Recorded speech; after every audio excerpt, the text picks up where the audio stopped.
Let's pack an easy lunch for Ellie, episode 8. And the best part, you can do it too.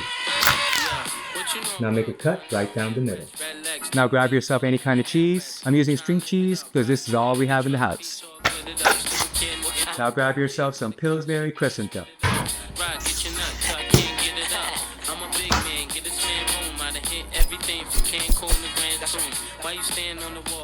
Now with some leftover strips, let's make some quick and easy dessert.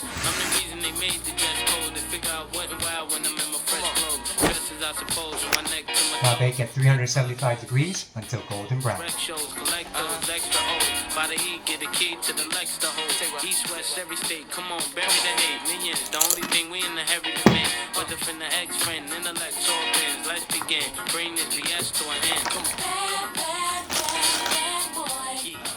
Ellie, how was your school lunch today? It was good. What would you rate it? An A+.